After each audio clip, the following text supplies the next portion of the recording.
right, joining us today is a Hall of Famer, a four-time champion, a three-time Finals MVP, a regular season MVP. Could probably have a couple more of those. Frankly, one of the most dominant players that we've ever seen. We got Shaquille O'Neal in the building. Shaq, how are you? You're gonna have to do that over. Did you say one of the most dominant or the most dominant? Ooh, got you. Ooh, you know, Got hey, you. Got you. that's fair. That's fair. Yeah, We can run how that you back. doing? I want to say that I'm big fans of you guys. I appreciate you guys taking this time. Oh, we appreciate you, man. Thank you for taking the time to rock with us. Let me see. I can get that started over. No, I was No, just he's messing joking with with you. you. Oh, see, Hey, sensitive man. You know, man. hey man, want to make sure we do you right. No, I'm good, brother. That's Okay. great. Share the love. All right, well, we can get started for real then. So Shaq, I'm always fascinated by former players and how they engage with basketball when they're not directly on the court. So for you, when you're not on set in particular, how are you deciding which games you want to tap into every night? It has to be big time players and big time teams. Like I won't watch Utah versus give me another bad team. Utah versus Philly. Like, I won't like that's to be big to like I always watch Joker, I always watch Steph, I watch Bron, see what he's doing. Austin Reeves been playing great. Watch Dallas, watch Boston. You know, same thing as a kid. You didn't watch all the NBA teams. You watch the top players in their teams. Okay, that makes sense. That makes sense. Do you normally have players reach out to you to get No, any kind of advice? no, they don't. You know, I think we all have this bravado of just trying to do it by us. So I was the master of just looking at my favorite guys and just stealing what they had. Magic Johnson had the smile. I'm gonna definitely steal that. David Robinson ran the floor and a lot of plays and was very elusive. I'm gonna steal that. Patrick Patrick Ewing was mean and to throw bows and made those ugly faces. I'm gonna definitely steal that. Michael Jordan was all about business, championships. I don't care about nothing else. I'm gonna definitely take that. So like I would never like reach out to those guys and ask them how they do it. I just watched them and stole it. Well, if Okay. if if a young big could steal something from you, what would you tell them? What would be their advice, especially as the game's kind of changed a little bit? See, I wouldn't teach them about the game. I would teach them about the mental game. You have to you have to decide what type of player you want to be and be the best at that. Like people, I see people now comparing me and Joker, two different players. I was not a finesse player, so you always be like, oh well, he would have did this, he would have did that. He probably would have gave me some finesse, but I would have gave him some power too. And for me, power taking a high percentage shot always prevails. So I would talk to them first, see what their mentals are, and ask them what type of player they want to be. You want to be a jump shooter? Well, you better get up 500, 600 jump shots a day. You better know where you're comfortable at taking the shots. You better know how to, make it easy for you. Like, it was very easy for me to catch it, throw some balls, create space, and take a high percent shot. That's what I had to practice on, and that's the only thing I did practice on. So you can't say just because he's a big guy he fits in this category. You have to decide what category to master and master that category. Like Joker masters every category. Mhm. He can play inside. He can play outside. He's a great passer. He can shoot the three. Only thing I wanted to do was dominate you because I know there's going to be throwing 2 or 3 guys at me. I had to dominate, dominate, dominate. Because if I don't score 28 and Kobe don't score 28, we don't win championships. So I had to get my high percentage shot off. Well, that you talked about mastering categories. What have you seen from Victor Wembanyama as far as his growth this year? Has he added some more mastery to his game this year? He's added a whole nother category I ain't never seen out of a big man. You see, like I had it 1 out of 60 games with the eye, but he has that eye every game. Like I saw one game he threw between legs, threw behind his back, stepped back, and shot the three, and it looked good, and it went in. Like he's a whole different breed, and he's been doing it for a while. Like again, Tim Duncan had he take it and go coast to coast every now and then. David Robinson, myself, I probably had the eye 1 out of 50 games, but this kid, he has a whole different category. And again, he can go inside, he can go outside, he can shoot the three. He's in his own lane. So him getting tutelage from me probably wouldn't help his game out. Like he's more of a Like, like let's just say there was a college of big men. He would probably be better. And he actually went this summer. He went to Akeem University. He would have to go to like Akeem University. Like he couldn't come to Shaq University because I, I ain't got no curriculum for him. Like he's just really good. I actually want to circle back to the post play for a bit, as you obviously were the most dominant post big that we've seen.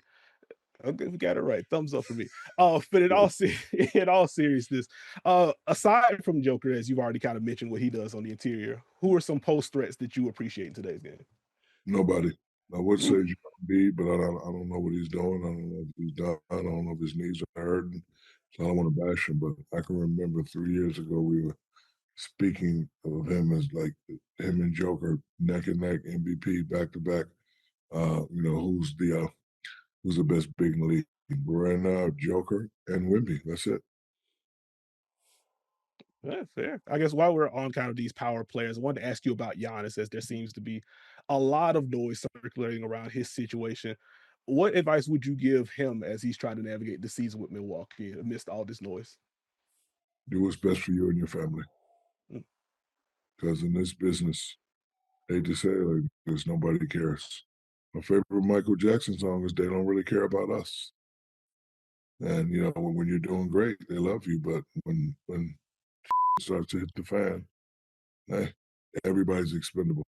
The Mm, day that broke my heart was when Patrick Young got traded. And mm, then I got another heartbreak. Dominique got traded. And then I got the biggest heartbreak in the world. Michael Jordan got traded. So I said to myself, anybody can be dog meat. And I got traded, right? So, mhm, hey, you're not happy, your family's not happy, you got to do what's best for your family. Because guess what? The organization's going to do what's best for them. yeah. They will trade your ass in the middle of the night when you sleep. When you wake up, you won't even get a call from them. You'll see it on ESPN. I got traded from the Lakers on ESPN. mm. Nobody from the Lakers organization even called me. Like I saw it on TV. I was like, damn, Wow. Golly. championships, man. Thanks. Jeez. Okay. Did not know that. I figured they would have gave you the courtesy call at least for everything that you. Uh, Man, cold world out there. it Okay. is. Well, circling back to the playing days very quickly. Not many teams or players had much for you, but what would you say would be the best defense that you faced during your playing career? It wasn't a defense. It was a gimmick defense. They changed the rules for me. They're allowed to do that front and back. Remember that? Mhm. You know, when I grew up, it was always a mano. Oh, you can't guard me. But then, like I don't mind me getting the ball and a double team come. But I got my guy behind me, I got another guy in front of me. And then when I still get the ball, another guy comes down. Got 3 or 4 guys on me. So it was more like a gimmick defense to me. But it didn't work because, I played with people that didn't allow excuses.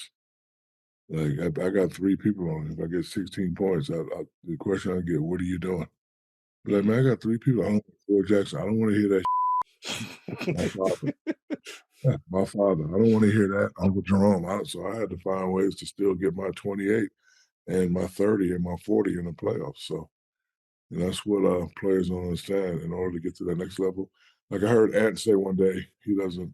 He's having trouble with the double team. I understand you're having trouble, but you got to figure it out, my guy. Michael Jordan figured it out. Larry Bird, man, like if you want to be known as one of the greatest, and that man does have that potential. But if Mhm. you want to go to that next level, you got to figure it out. Like it ain't no answers to this. Yes.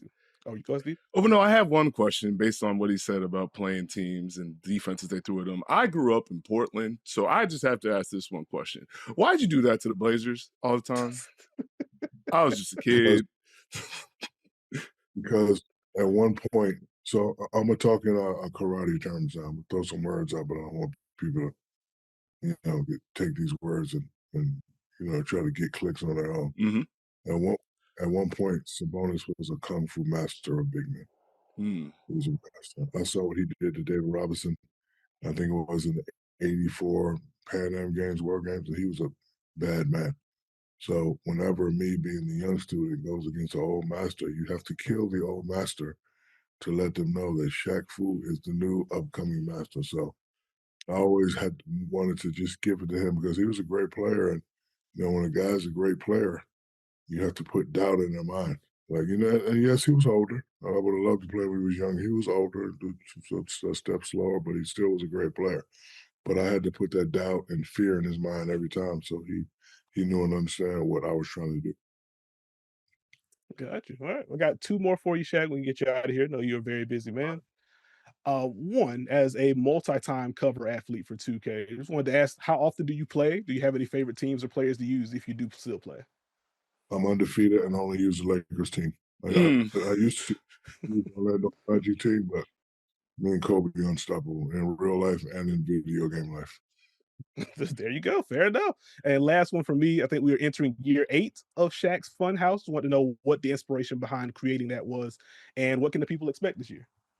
So you expect again for the 8th year in a row the best Super Bowl party ever. I want to thank Credit Bank and Shaq Alicious. They're our biggest sponsors. But I've always been going to Super Bowl parties and you just stand around and there's no music, no nothing. So I wanted to bring music, top DJs. I got Tiesto, T-Pain, my son, DJ Irie, Disco Line. I'm gonna get on the ones and twos. We're gonna have a great time. We're gonna have carnival rides. We're gonna have food out there. And it's going to be a great time. For the 8th year in a row, we will dominate as the #1 party at Super Bowl. There we go. We appreciate you for rocking with us, Shaq. Thank you so much for taking the time out. Thank you. Thank you, Shaq.